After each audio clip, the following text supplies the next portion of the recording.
I think 8 offers. A lot of them were from startups, but there were three from big tech and a Wow. couple from very good startups as well. And there was another like latent offer that I already had from my own startup. So yeah, that also we can talk about it. Hello, everyone, and welcome to another episode of the Masters Harshith podcast. This episode is very different from what we've been doing so far. It's not about any particular university, it's not about what happens before applying to the university, but it's at the complete end of things. What happens once you're almost done with university, you're looking for a job? How do you go about that process? So, today we have with us a very special guest, Akarsh. Hi, Akarsh, and welcome to the episode. Hi, Harshit. Thank you so much for welcoming me to your podcast, and glad to be here. Yeah. Awesome. So, those of you who do not know Akarsh is a data science grad from Columbia, same batch as me, and he had an amazing number of offers from like really good companies. So, I think when I was thinking about recording this episode, Akarsh was the first person who came to my mind. So, Akarsh, why don't you introduce yourself and tell us about your background and what you did at Columbia? Sure. Yeah. So uh, I think I can start off with a little prior to my what I did prior to my degree here at Columbia. So I was originally a graduate from BITS Pilani in India, where I was studying physics and mechanical engineering, which was not related to data science at all. Uh, but I can go over like why I chose that and how I made the choice to choose to move from physics to uh, computer science, data science, etc. But yeah, I worked for 3 more years in India uh, as a data scientist, and then moved here to for my data science degree at Columbia, as Harshit mentioned, and yeah, I'm here now. That's a very short introduction, but we can go over it. Yeah. Absolutely. So, Akash, why don't you talk about I think you mentioned something interesting about how you move from physics to computer science or data science in general. I think that's the first question a lot of students who are applying to the US have, like, or even in India also, right? How do I move from like a non CS or non circuit branch, as they call it, to something tech related? That's like the first question you could probably talk about. And I think another interesting point you also brought up is you worked in India for 3 years. So maybe if you can just like talk about those things, that would be pretty interesting. Sure. Yeah. All right. So yeah, I think I started off with a very visionary sort of mindset of wanting to like solve or understand the whole universe and wanted to understand the interaction of like everything with everything and what my role is and what I should be doing with my life. So that's why I set out to like study physics to like maybe have an attempt at understanding everything. But then very soon I got disillusioned and saw that, okay, why are all the physicists going crazy? And like even the seniors in my batch didn't seem mentally very healthy. So I was like, okay. And yeah, there was like a couple of theorems that I kind of interpreted as like there's Gödel's incompleteness theorem that I kind of interpreted as there is no end to this. There is no way that you can actually understand the entire universe by being in the universe. So that's like all metaphysics and philosophy. But I finally I deduced that okay, that is something that I might not be able to deduce anything implementable out of in my life. So I need to be doing something that might be more like it's cliched, like tangible, but I wanted to really solve some problems that could benefit humanity and could really propel humanity forward. And that has been my goal. So I've always been a part of like organizations like Effective Altruism and 80,000 Hours is a website that a lot of people should look at if they want to do something very worthwhile with their lives. And I'm still in the process. Obviously, I'm very young right now, but that is something that I'm uh, looking at as a striving ground for me to live my life. So at that point of time, I realized that okay, not coding specifically, but yeah, AI, etc., is going to be something that really solves a lot of the unsolved problems in the world and can really benefit a lot of people and solve some problems in the short term and in the long term. And if AI and AGI sort of like becomes really powerful, then we will be really, really propelled forward as a civilization. So this is what brought me to study computer science and AI, etc. on my own. So I started off very small and simple. I started like building games on JavaScript, etc. on my own time, and uh, during my second and third year in college, I was, yeah, essentially just like visualizing stuff, studying like algorithms, etc., on my own, like the whole Corman, that book, and then coding them so that I can visualize them. So all of that stuff, and then I slowly moved towards more serious machine learning, AI, etc. When I got the mathematical background, self-taught again. Through some like random courses and YouTube, like lectures from Berkeley, MIT, etc. Some very good courses from Stanford. So that is how I came up to speed with what the field was at. I did not get any formal education there. And that's how I landed my first job. I didn't give an interview actually. This was BITS Planning has like a practice school program. So they have like an internship. And from that internship, I got a PPO at a company called Genpact. So there was a research and development wing of that company where I got to work with a lot of different domains and different applications, different industries, and all within the deep learning space. So I really got to build my repertoire of tools that I could use to be useful. Because I like even though I have those visions, I cannot really just act on them from like a point of no contact with anyone, right? So I have to build upon the tools that humans have already built. So that's where I can step on and then do something with it. So yeah, so those 2.5 years, I think, yeah, were very good in terms of teaching me how to be proficient at really solving problems at a grounded level. And I also published a couple of papers and a US patent. So that was a very good experience. It was also remote, so I also got to roam around and like tour a lot of the Himalayas in India. So I had like two and a half years of the best of my life, I would say, and I was like doing all sorts of adventurous stuff in the mountains and also working. Uh, yeah.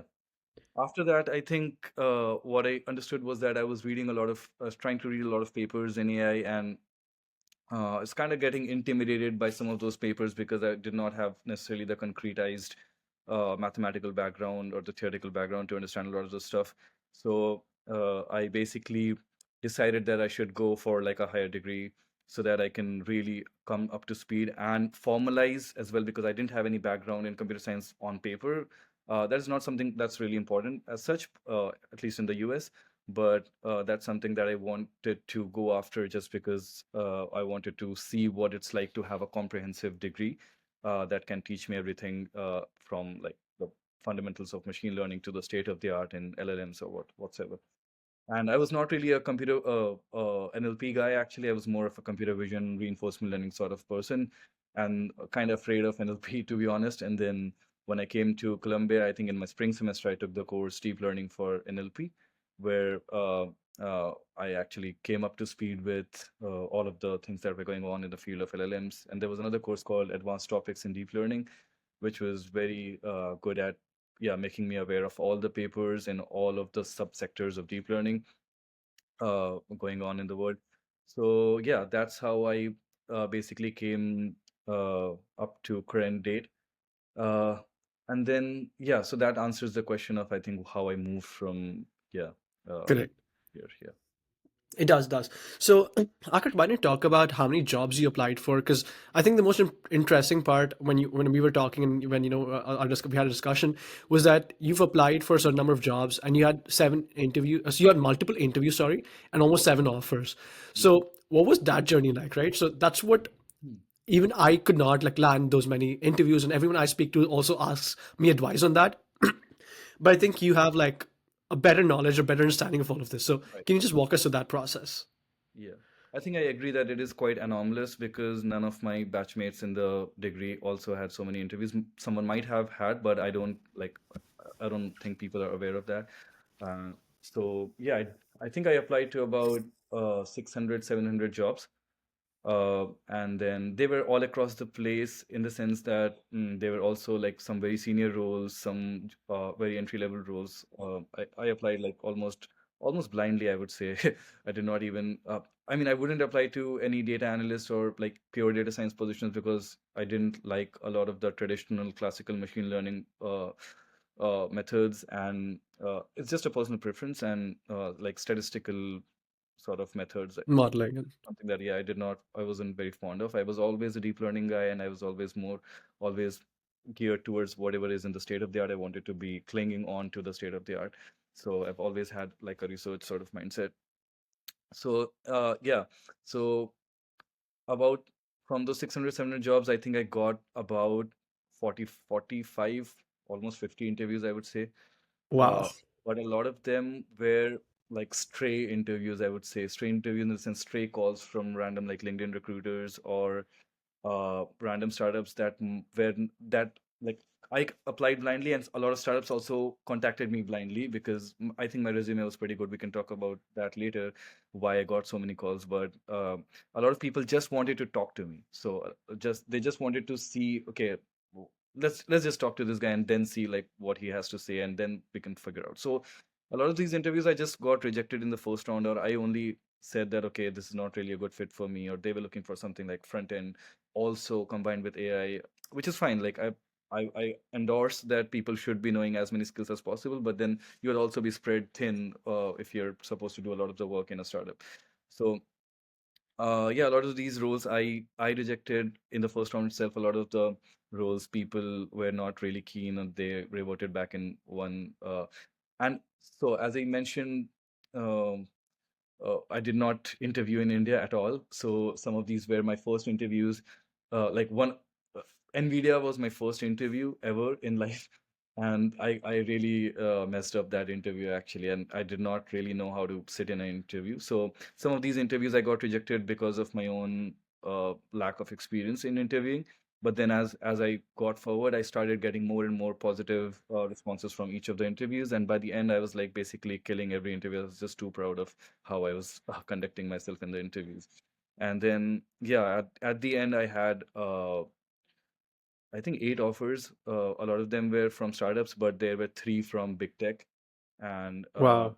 couple from very good startups as well. And there was another like latent offer that I already had from my own startup. So, yeah, that also we can talk about later. That's amazing. So, Akash, why don't you talk to us first about your internship search? So, I think that is very interesting in the sense that it's very atypical. Right. So, what was your internship search like? Because Columbia's program is 16 months. That's three semesters. So, as soon as you got there, a lot of us were like looking for internships in the first and second semester. But I think you had a very different approach to what you were doing or what you did not do. So, can you just walk us through all of that? Because we are just trying to understand Akash and like what did he do? So, what was that like? Right.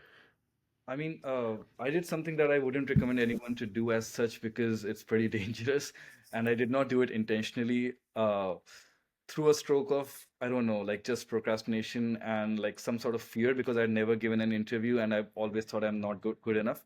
And this is something that I'm still developing. So I came from a place where I thought I'm not gonna be able to even sit through like 5 minutes, first 5 minutes of an interview. I'll be humiliated and rejected.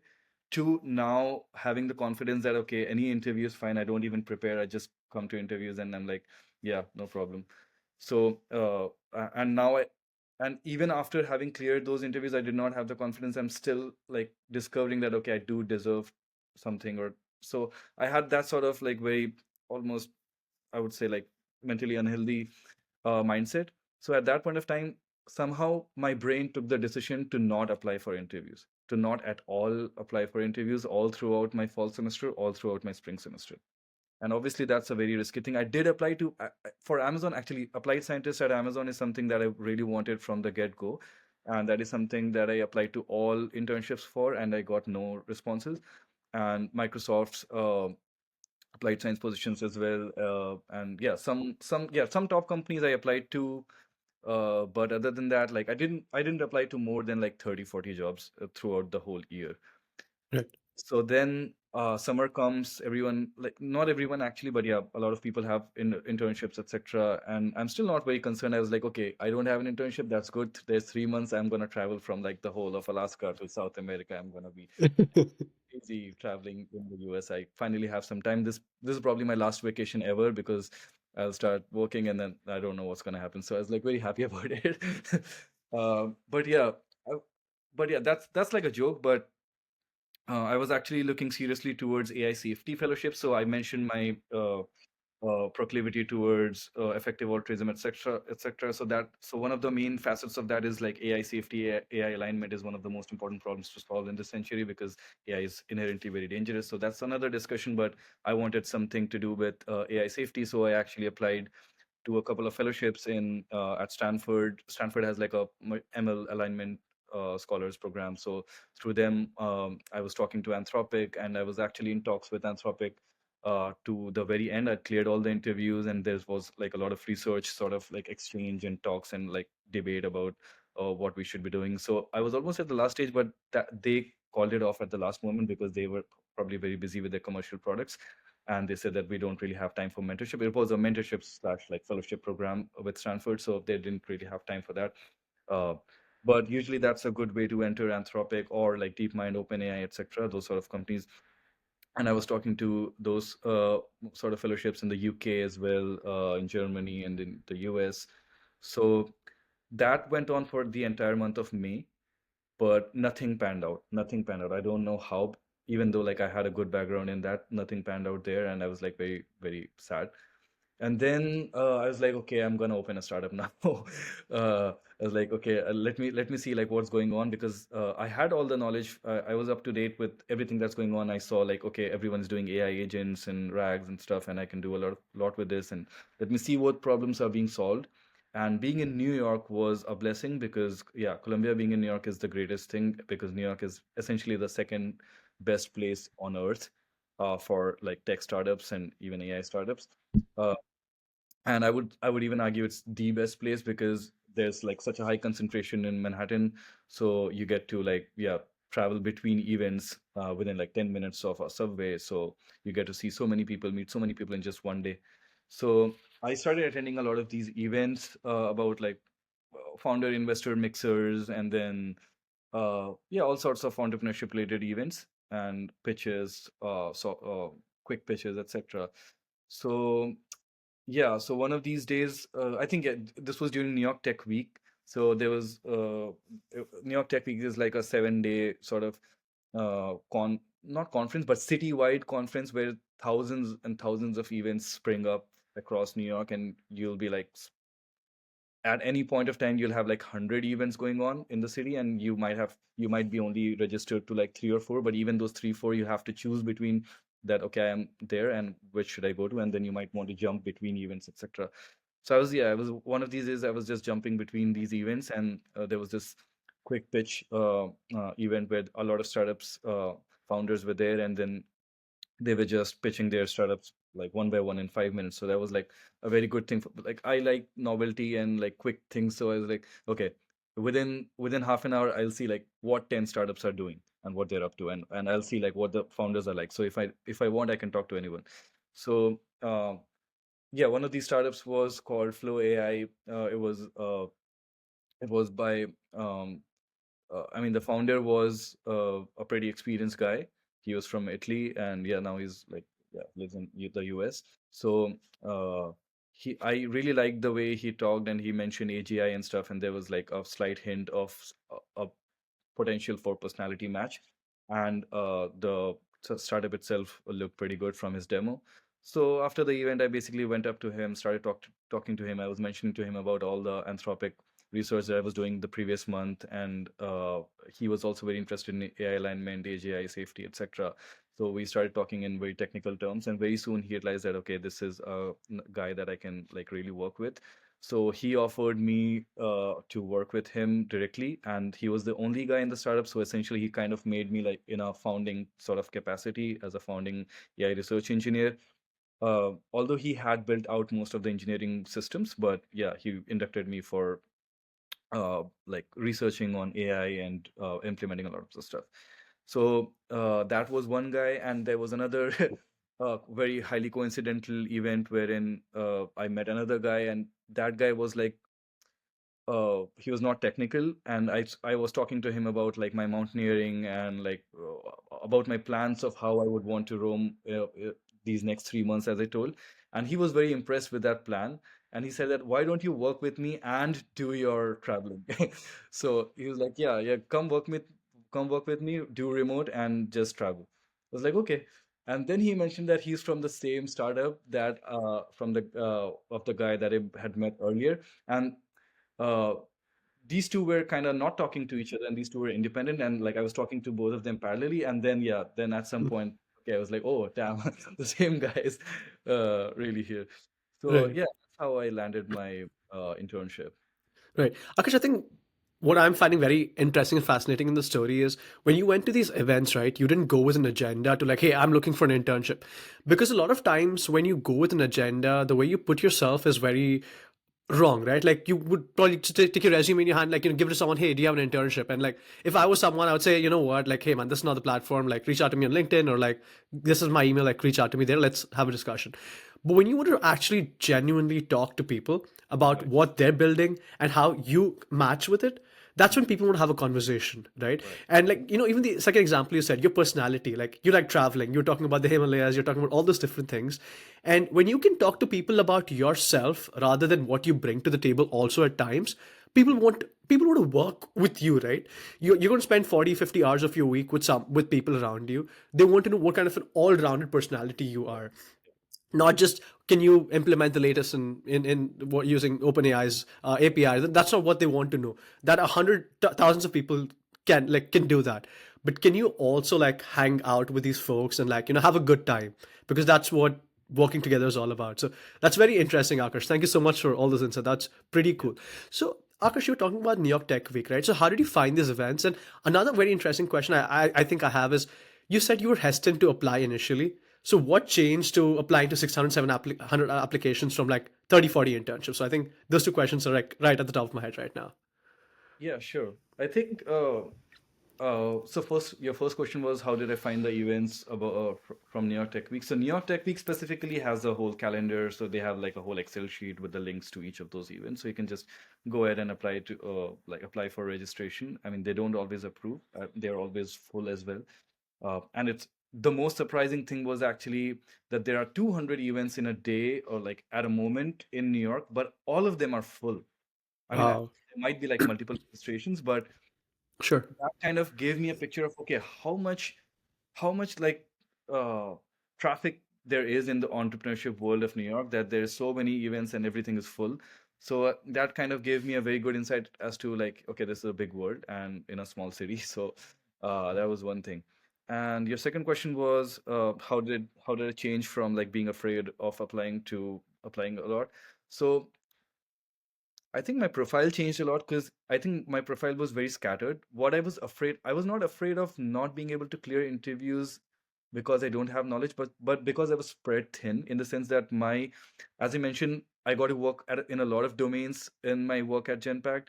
So what happened was that my resume had like a lot of like root nodes from which you can start questioning. So it was like, okay, how am I supposed to know A everything? coherent story. Yeah, every, uh, the story is fine, but it's like if someone starts questioning me to depth, I might fail because there's so many things that they can ask me about. But then with the internship, which was primarily involving like AI agents, LLMs, etc., I kind of made that my profile and then uh, wrote that in my cover letter. So I was more confident about this working, and I was not really so what happened was when I started applying, within the first 10 roles, I got two very good calls. Three actually. I got Nvidia, Samsung, and Scale AI. So three very good calls from the first 10 applications. So that's what Wow. made me think that okay, this is a very good application to like call ratio. So I should just keep doing this. So that's what maybe pushed me towards doing more of it because then I understood that okay, my resume I think now looks good and somehow something is working. So I literally renamed my resume to "Don't Touch," and then I was like, okay, no matter what happens, I'm just gonna use this resume all the time. So yeah, that's what changed, I guess. Makes sense. I think that makes a lot of sense. So I think a lot of people generally come with different skill sets. And like you said, people work on different things and they do not have enough depth in one particular thing. So I think what you mentioned about like getting depth into one thing and then like building your profile or like your resume and you cover it around is very interesting. Yeah, yeah, Akash, another interesting thing is the cover letter itself. I know Columbia and a lot of other universities tell people like, hey, I have a cover letter, customize a cover letter for every job application you're using and things like that. So did you always submit a cover letter and like what was that experience like for you? My cover letter was, I don't think people read cover letters. They do read the resume though. But sorry, my cover letter was the same all across, no matter it was if it was a computer vision role or like any sort of role, my cover letter stayed the same. Only the company's name is what I changed. That's it, company and role. And the resume also stayed the same exactly. Uh, and I did not customize anything for any role. Yeah. Got it. Very interesting. Very interesting. So, Akash, what do you think was that one factor that did, I mean, at the top of your head, right? So, like, for example, I applied for 600, 700 roles too, or probably even a little more than that. And I had about, I would say, 7 to 8 interviews in which I was able to crack 2 to 3 of them. So, what do you think was standing out? Like, have you, like, maybe you've had conversations with people, and like, what is it that you think stood out in your resume and your cover letter that not a lot of other people had? Right. So there is no concrete data on this because like there's no survey that I conducted, but people have given me enough signals and people have like explicitly spoken to me about it, like the recruiters or even the interviewers. Uh, so I think what I get most questions about is my startup experience. Uh, so I guess that most people are most interested in my startup experience because it's also impressive and concrete and something that is very highly technical and is relevant to what these companies are doing at this point of time. And I think like Columbia, the degrees and the courses at Columbia not necessarily do a great job of pulling you to like the exact state of the art and like productionizing state of the art. And like no universities have a very good curriculum in terms of actual engineering and productionization, etc. So if you have some experience that really built you build something from scratch, then that is something that's really impressive. And then I think in the last semester, I also worked with a research lab in Colombia, where I was indirectly working with DARPA. So DARPA, if people don't know, is the military organization of U.S. defense that invented the internet, the GPS, and like even autonomous vehicles they started, and then signal processing. So a lot of stuff. So they are like one of the most uh, uh, like forward research labs on earth. So I think working with them also gave me a very good credential. I think I got a lot of interviews because of that as well, because some people, like for instance, Microsoft. So I'd only written like one point about my DARPA experience, just one point, and it didn't even have a lot of details at all. And then the Microsoft's, I got like a principal researcher sort of interview, and the interviewer had actually read the paper that we had wrote. So Oh, she basically looked at my resume, searched that paper on the internet, went to archive, read the paper, then she came back and told that you did the exact work that we are trying to do. So that's why we want to hire you. So recruiters put a lot of effort, recruiters, interviewers, and like the team that is trying to interview, they're not gonna like hire some random person just because your resume looks fine. They really want to see if you're a good fit for their team. And then this is the technical aspect, but uh, as I mentioned, there's as you like alluded on, there has to be like some sort of personality that should be reflected from the resume as well. I believe because there have been people who have told me to remove my extracurriculars from my resume. There have been people who say that okay, you should always have that because that shows that you have some sort of dynamic personality instead of like you being like a person who just sits in the corner and just does not talk to anyone, does not want to talk to anyone, and is not very collaborative, etc. So if you have like that sort of thing, so yeah, I wrote a bunch of. I also gave a lot of tech talks in New York. So I was going around some of these events, and I was invited as a guest to speak on like the state of the art in drags, etc. So that is something that I mentioned. So that also shows that you have very good communication uh, power, and you can really like talk to people and address an audience, etc. So that shows some sort of leadership skills that that a lot of big companies might be interested in because they want to look at you as someone who will join the company not just for now but for the next like maybe 5 to 10 years, although no one does that anymore, but they want to look at you as a leader that can really propel things forward. And then some of my extracurriculars were like I just mentioned like one line. It was not like a whole section. I just mentioned one line about like I had a lot of interest like music, art, dance, etc. So I just mentioned that, and I think some people were very happy with that. Like some people inquired about my mountaineering, paragliding, etc. experiences as well. I also have a section on LinkedIn that says that okay, I was mountaineering paragliding in the Himalayas for 2 years, like a whole experience section. I don't think anyone Wow. does. That's a pretty risky thing, but a lot of people have literally like called me up with saying that okay, that section on LinkedIn I was really impressed by, or even my about me section is pretty good. So I think yeah, people do read your stuff if they are interested. They read your entire resume, they read your entire LinkedIn profile, they pick things that they want to talk about more to you. So that is how a person gets interested in talking to you. Otherwise, if you're just a plain person, it's like okay, this looks impressive, it's fine, but there's no like nothing that I want to No talk to. human element. Like you're like literally an AI agent with like a personality to fit to do something. Like your job is to do this, and this is all you'll do. Right. So I think I completely get where you're coming from, Akash. So even in my experience, like I remember I was interviewing for this one YC company in New York. So they had like they invited me to their office to interview for the whole interview. It was like a 4 hour interview with the lunch break in the middle. So it was a team of about 7, 8 engineers and like including the CEO and stuff like that. So I had like 2 hours of interviews, and then there was a lunch break. And in the lunch break, we were all sitting around the table, and everyone's just like talking about different things and stuff like that. And I love pizza and I love New York pizza. So I love like figuring out like, which joint in New York has the best pizza. Like, sure, there are rankings out there, but I wanted to have my own ranking. Like, hey, this is my personal favorite. I'm a vegetarian and this is what I like. Like, it's probably just margarita, vodka, and like a couple of other pizzas you have, but this is the best you can find there. So I just brought that up to the table, like, hey guys, where do you find the best pizza in New York?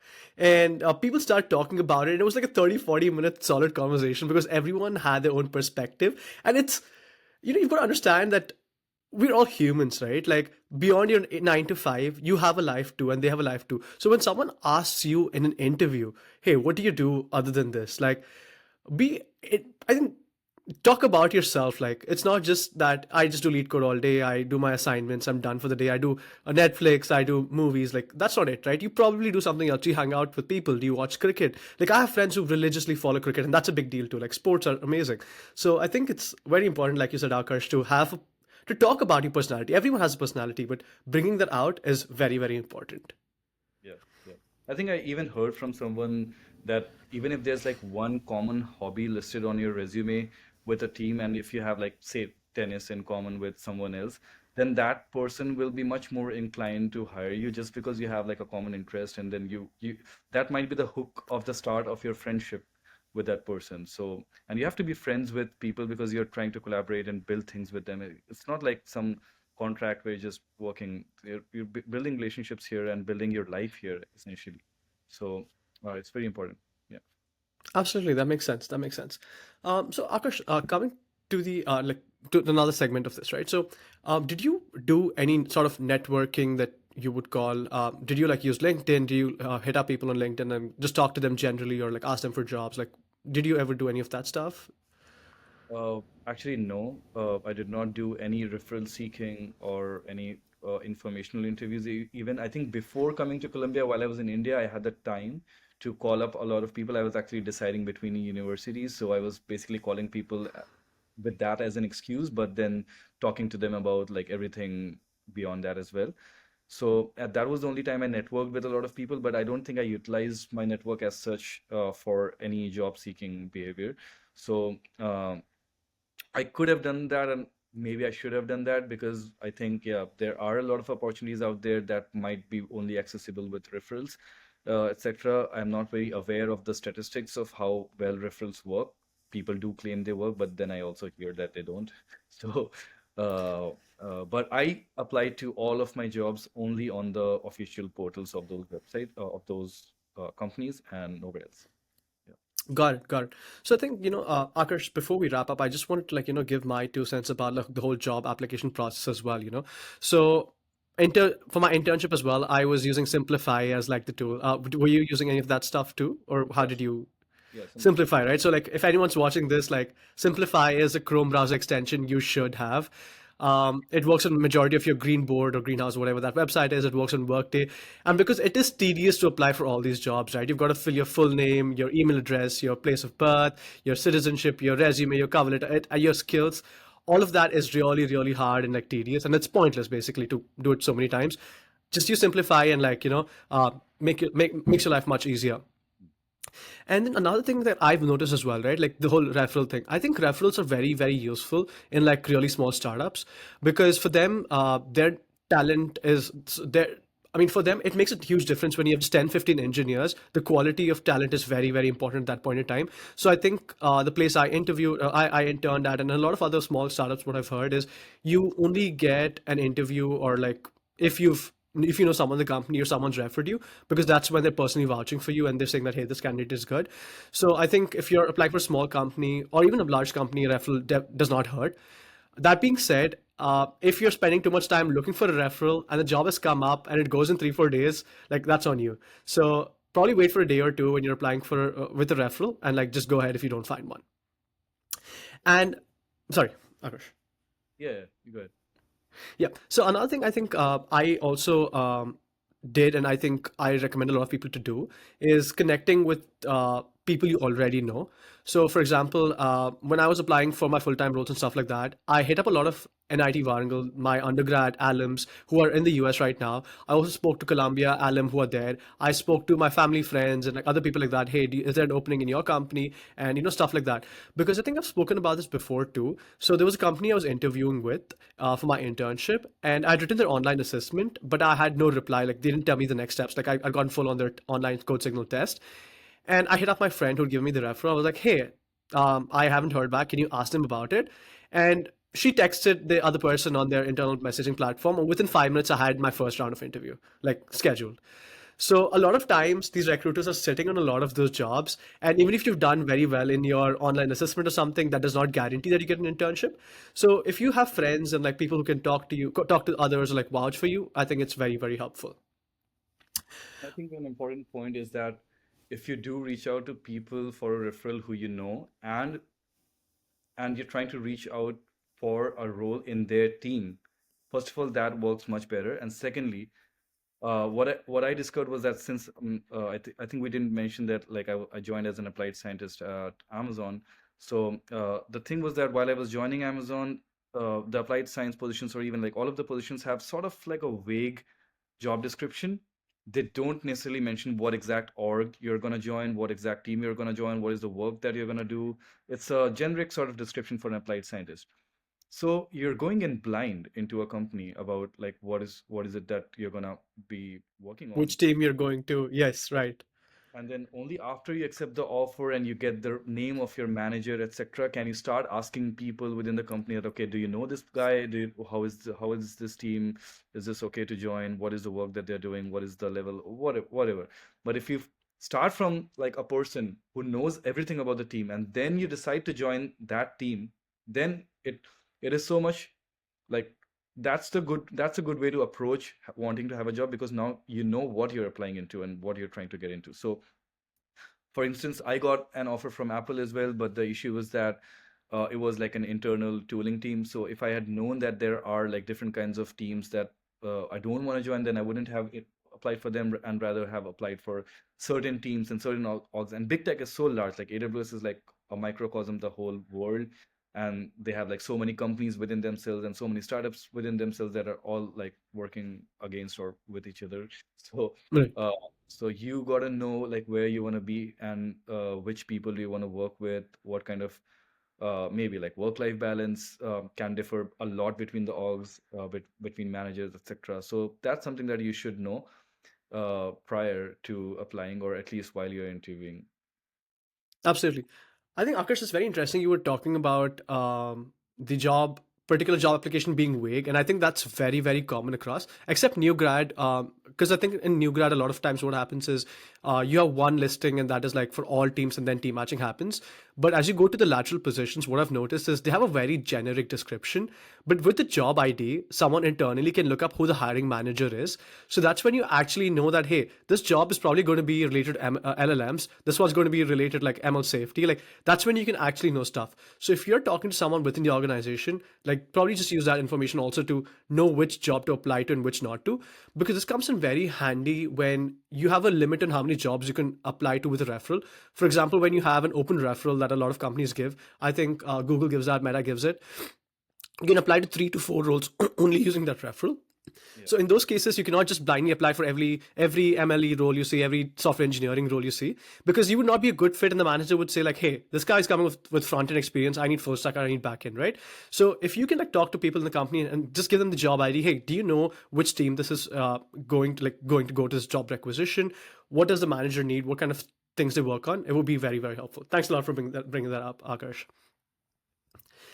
So another thing I've also done, like I've been talking in my previous episode. Also, I spoke about the location advantage, and I think Columbia, being in New York, has a lot of that, and a lot of universities in around the Bay Area, around Boston, around all these metropolitan cities have this huge advantage, and that advantage is basically having adjunct faculties, right? So classes that I took, a lot of those classes were in the evening, a few of those classes actually, and these were people who were working in the industry full time, who would take out 2 3 hours every week of their schedule, come and teach in class.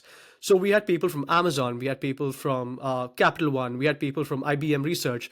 So a lot of these, in addition to these classes being really good, because these people are actually working in the industry and they know what's happening like on a day-to-day basis. So when they come and teach to you, they're teaching not from like a theoretical that this is what happens, this is what happened 20 years ago, this is what happened 15 years ago. They talk about what is happening right now and what will happen tomorrow.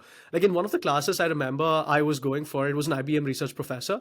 He brought in a guy from NVIDIA. He's like, hey, I'm sure that a lot of you guys have not seen the GTC event. And when I was there attending the GTC from IBM, this guy was like talking about this really interesting thing between GPU communication, stuff like that. Like, let him come here and like talk to you guys. So, these are really interesting things you will not find if you were in the middle of a remote city somewhere.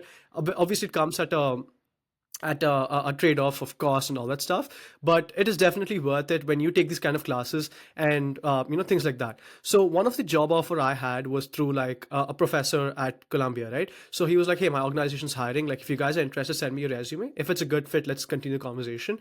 And when you do stuff like that, it's so much more easier than if you're blindly applying on the portal, because there are like 200 300 people applying at least, so you're like just one among them. But when you're applying directly to someone who's hiring or someone who knows who's hiring, you have like a better chance to succeed. So Correct.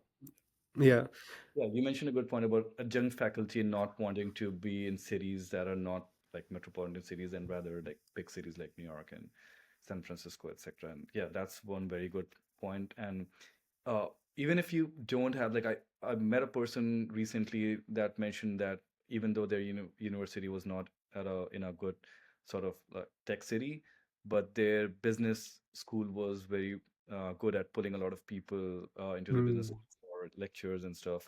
So a lot of people do visit, at least like even if you don't have because most of the best universities are not in cities, so it's not like people don't come there. So there are a lot of opportunities to meet really good uh, professors or any lecturers or any people from the industry, and you can and I would say like say for instance Princeton is still like half or 1 hour away from New York.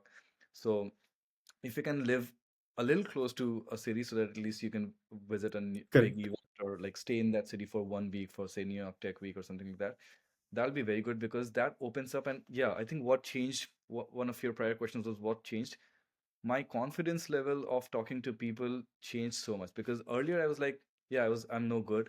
And then when I started talking to so many people, like I did away with the social anxiety, like at least professional social anxiety of going up to people, like literally cold, not even cold emailing, cold messaging, going up to people cold and like shaking a hand and introducing myself for the first time, and then like holding the conversation enough for them to be interested in me, and then like us having a longer conversation or even like a collaboration maybe later. So that's something that I really worked on during the summer, not intentionally, but that's something that just happened by visiting those Right. events. And then yeah, then I was much and but this mode of like talking to people with a glass of wine in hand and like in a social event did not translate well to interviews because one of the first interviews that I failed was because I took that attitude towards the interview. And interview is a much more serious thing where you kind of like you don't have to show your docility, but it's like you have that power dynamic where the interviewer is in a position of power to question you, and you just have to answer the questions as precisely as you can, so as to like for them to get all the information that they need. So that's a different dynamic, but yeah, you should develop those kind of skills so that your confidence level is pretty high. Absolutely. I think another thing, Akash, I found very interesting is this LinkedIn feature where you can look for people who are hiring. So like when when I was applying for internships and my full time roles, I had this green circle around my profile picture that said "open to work." So it's basically I don't know who uses these signals, but I was hoping someone picks up those signals and like reaches out. So similar to that, a lot of people who are hiring have a purple banner around their profile picture that says hiring. So when people ask me like, "Hey, do you know teams which are hiring at Meta or teams which are hiring somewhere else?" Like I just say, a lot of people, these people are also open to looking for opportunities on LinkedIn and stuff like that. So just like type the company's name and hiring, and you'll find EMs, directors, VPs who are actually hiring. So that's a pretty interesting and useful tool too. I did not I did not know about this or use this. Yeah. Right? Yeah. And the problem is no one really knows everything about this, right? So you have conversations with people. Like I think that's something I also want to address. So a lot of times people become very competitive, and they're like, "Hey, I'm not going to talk to you about my interviews. I'm not going to talk to you about my job search process. Like mine is mine, yours is yours. Like some sort of like a not very good relationship that people have. It's a sort of competition which is not healthy. I personally believe because the more you talk about the way you're approaching stuff and the more you're open about it, everyone learns, right? You're not competing with the person next to you like, hey man, this is life is a long journey. Like your first job, second job is not going to change where you'll be 20, 30 years from now. So Yeah. be collaborative. I think that's very, very important. That's what I'm mentioning because I've been talking to people who are in school right now, and they tell me that hey, the other person does not want to talk about their interviews because what if I had the same company, I had the same recruiter, and I'm like, guys, don't be so stuck up. It's okay. Like share those details, and it's all right. Yeah, I think this is something that I noticed actually and was very perplexed by that even my friends were pretty secretive about the interviews that they're giving, or they would tell me that to not tell anyone else about what interviews they got or what they're doing. And yeah, I don't know if this was only with Columbia because at least in my undergrad nobody was like this, but here I don't know what exactly was the rationale behind such behavior of people, but I think Right. yeah, as you No, I said, think it's across the spectrum. Like I've spoken to people at other universities too, and there's this mindset where people are like, hey, I don't want you to know what I'm doing. Like it's all right, guys. Like you get the interview, you don't get the interview. Like that's in your hands. They're not going to just like turn you down because someone else is like or like whatever, right? So it's be open, share, and be collaborative. Like that. At the end of the day, everyone's like looking out for everyone else too. yeah, correct, yeah. Another thing I think, Akash, like something that's worked, I would not say a lot, but a little bit for me is reaching out to recruiters directly too. So the way I generally do it, so I was applying for a lot of new grad positions because since we were fresh out of school, a lot of people told me that my profile would not be enough to like get a second level, like a senior role at any organization. So I was applying for a lot of new grad roles too. And I noticed that recruiters do not reply on LinkedIn. And I think I understood why because I spoke to 10 other people and everyone does the same. Everyone's hitting up the recruiters on LinkedIn and stuff like that. So, one thing I've found out that works in a few number of cases is emailing the recruiters and the engineering managers. So, there are marketing tools available like Rocket Reach or something like that, where you can like just put up the company and the recruiter's name and you get their email. It works 4 out of 5 times, I believe, getting the right email. They have some pattern matching and some stuff like that. Not all those emails are verified, so some of them work, some of them don't. Reach out to the recruiter. They will not obviously reply to you. Out of 10 recruiters, maybe 2 or 3 will reply, but that's still better than a 0% chance of success. So talk to them about why you're a good fit. Give them your resume. Tell them you've applied for the role and stuff like that. And that is also, I think, really, really helpful. I mean, I'm kind of apprehensive about this because you're essentially like trying to dox the email of a person within the company, and it would appear for them like a with a red label of okay, this is from outside the Outside company. the correct, correct, correct. It's a little like starts off with a negative tone, but maybe yeah, if like in desperate measure you can do that. If you're like Right, really about a one person, one org, then you can really like have a very good case for why you try to contact them correct. so importantly, and yeah, why exactly you think are a good fit. But I wouldn't advise anyone to do this like en masse. Makes Yeah, sense. a lot of people, yeah, No, for sure. I because think that also seems fair, like, and it's hard to get those right emails too. And again, like I said, like not everyone's going to reply to you. Like I remember reaching out in an organization to about 7, 8 people, and one person got back saying that, hey, we are not starting the process until January. Like that was all I needed to know. Like I was like, hey, I've applied. Like I haven't heard back. Like, are you guys actually doing something about it? And yeah, like I think things like that in those kind of situations, it is pretty useful. So yeah, yeah, yeah, yeah. Once you have the name of the people who are in touch with you and the emails, then you can be really proactive in and following up, etc. and everything. But yeah, cold emailing is fine. But yeah, I mean, it's their emails will start getting spammed by like thousands. 100%. I think that's simple, right? So just put a spam filter. They're like, hey, are you looking for a job? That goes to my junk directly. I think that's what a lot of people actually do. So I know people who have been reaching out to recruiters and they haven't heard back in ages. And that's because that's what they do, right? They're like, hey, I know it's going to be junk, so I'm not going to open that email. So yeah, that makes sense. That makes sense. So Akash, as we come towards the end of this episode, are there any last final bit of advice you would like to give to people who are looking for jobs, be it internships or full-time applications? Yeah, sure. Like for instance, I think we didn't talk about my interviews and how they went, so I Mm, can allude to that a little, because that was also something that I have a lot of data now, and maybe other people don't, so I can maybe, yeah, 100%. disseminate some of that. So I think what I noticed in my interviews as I went on with my like more and more interviewing was that a lot of people were not really, I mean, they were interested in my technical skills, obviously, but they were not really testing it to like some level that I thought they would test me on. Like, I don't think they tested my brains or my lead code skills or my ML knowledge. I mean, a lot of companies did. Some companies were very hyper focused. Scale AI, for instance, they just took like half an hour to 1 hour interview just on RLHF, just on, yeah, a very small step of LLM alignment. So that's like, damn. So very detailed interview. And a lot of companies that I got offered from were also very typically difficult interviews. I would say the interviews were difficult but they weren't like way too technical or way too difficult. They were much more difficult in the sense of testing your personality. And for instance, Amazon really wants to test for your behavioral skills, and they have all these leadership principles that they want to test you on. I didn't prepare for, yeah. Another thing that I would like to mention is that I did not prepare for interviews. Again, like all this procrastination and stuff somehow, yeah, took me to the point of not preparing to any interviews, apart from like some of the knowledge that I already would have had uh, by like by design, but not by intention. So uh, I did not study any classical machine learning or statistics, etc., even though that's one of the most commonly asked topics in interviews.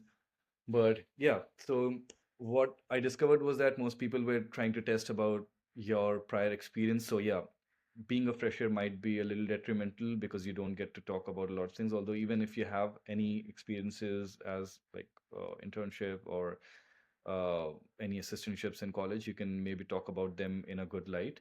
You can build stories out of them. And for instance, like applied science roles that I applied to at Amazon, they were all meant for PhDs.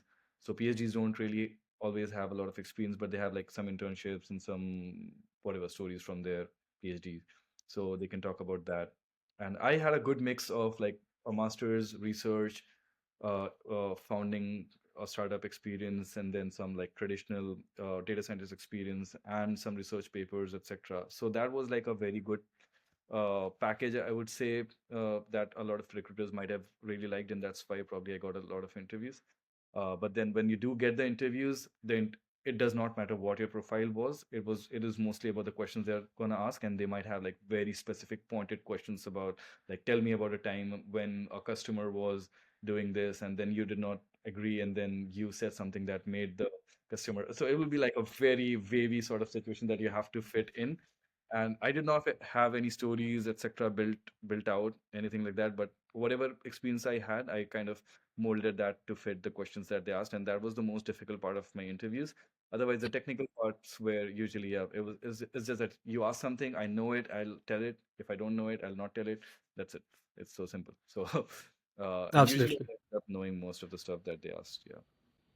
Very interesting. Very interesting. I think this was a very interesting conversation, Akash. I think I learned a lot, and I'm sure people who are watching this will also gain a lot out of this. Thank you so much for your time once again, Akash. Really appreciate it. Yeah. Great meeting you. Thank you so much. All right. All right, that's all for today's episode, everyone. If you liked it, please hit the like button and do not forget to subscribe. Thank you.